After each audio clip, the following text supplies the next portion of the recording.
ముందు జై శ్రీరామ్ అని కామెంట్ పెట్టి ఈ వీడియోని కనీసం 5 మందికి షేర్ చేసిన తర్వాతనే ఈ వీడియోని చివరి వరకు చూడండి. ఎందుకంటే ప్రతి ఒక్కరి మొబైల్లో ఈ వీడియో ఖచ్చితంగా ప్లే కావాలి. ఎన్నో సంవత్సరాలుగా ఇలాంటి మన పురాతన కట్టడాలు ఇలాంటి దుస్థితిని ఎదుర్కొంటున్నా చూస్తూ కూడా పట్టించుకోకుండా నిద్రపోతున్న ప్రతి ఒక్కరు ఇక మేల్కోవాలి. ఇక ఇప్పటికే చాలా ఆలస్యమైంది. అందరూ ఇక మీ నడుం బిగించండి. ప్రతి రాష్ట్రంలో, ప్రతి జిల్లాలో, ప్రతి గ్రామంలో ఇలా మన పురాతన కట్టడాలు ఏవైనా ఇలాంటి దుస్థితిలో మీకు కనిపిస్తే ఇక వెంటనే వెళ్లి శుభ్రం చేయండి. అవి మళ్ళీ తిరిగి తమ పూర్వ వైభవం పొందేలా చేయండి. ఈ జనరేషన్ లో అందరూ నూతనంగా నిర్మించిన ఆలయాలకు మాత్రమే వెళ్ళడానికి ఎక్కువ ఆసక్తి చూపుతున్నారు. ఇలాంటి మన పురాతన కట్టడాలను అందరూ గాలికి వదిలేస్తున్నారు. ఇంకా కొత్త ఆలయాలను నిర్మించుకుంటూ వెళ్తున్నారు. నీ శరీరంలో అవయవాలన్నీ పాడైపోతున్నప్పుడు బయటికి కనపడుతున్న నీ శరీరాన్ని నువ్వు ఎంత అలంకరిస్తే ఏం లాభం? ఒకసారి మీ కళ్ళను పెద్దవిగా చేసి ఈ నిర్మాణాన్ని చూడండి. మళ్ళీ ఇలాంటి అద్భుతమైన కట్టడాలు నిర్మించడం మన వల్ల సాధ్యపడుతుందా అని కాసేపు ఆలోచించండి. మన సనాతన ధర్మం ఎంతో గొప్పదని చెప్పుకోవడానికి ఉన్న ఏకైక సాక్ష్యాలు ఇవి. అలాంటిది ఇవి ఇప్పుడు మన నిర్లక్ష్యం వల్ల ఇంకొన్ని సంవత్సరాల్లో ఇంకా దాడులకు గురై దారుణమైన స్థితికి వచ్చి శిథిలమైపోవడానికి సిద్ధంగా ఉన్నాయి. ఇలాంటి పురాతన కట్టడాలు మీ గ్రామాల్లో ఉండడం మీ అదృష్టం. కానీ మీ దౌర్భాగ్యం ఏంటంటే వాటిని ఇలా చెత్త వేసే చెత్త బుట్టలా మార్చేసుకోవడం. మన సంస్కృతికి సాంప్రదాయాలకు మూల స్తంభాలైన ఇలాంటి పురాతన కట్టడాలను మనం శుభ్రం చేయకపోతే, మనం రక్షించుకోకపోతే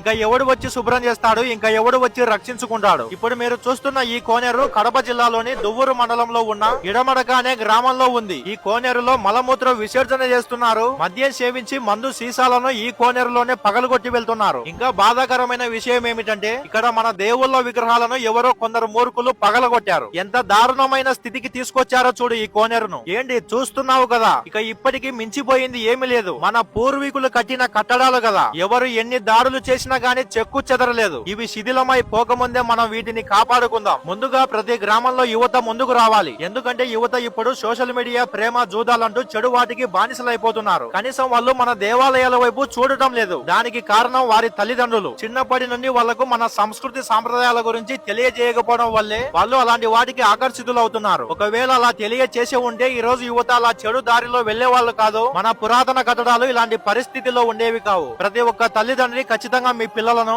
రోజు 1 గంట ఆలయాలకు తీసుకువెళ్ళండి. వారికి మన మహాభారత, భగవద్గీతల గురించి తెలియజేయండి. మొత్తానికి మేమందరం కలిసి ఈ కోనేరును శుభ్రం చేసి దీనికి పూర్వ వైభవం అందించాం. ఇక ఇప్పుడు నీ వంతు వెళ్లి శుభ్రం చేయి. ఈ కోనేరును శుభ్రం చేయడానికి వచ్చిన ప్రతి ఒక్కరికి భోజనాలు, నీళ్లు అందించిన ఇడమడక గ్రామస్తులకు మరియు ఎంతో దూరం నుండి ప్రయాణం చేసి మరి వచ్చి ఈ కోనేరును శుభ్రం చేసిన ప్రతి ఒక్కరికి హృదయపూర్వక ధన్యవాదాలు. జై శ్రీరామ్. భారత్ మాతాకి జై.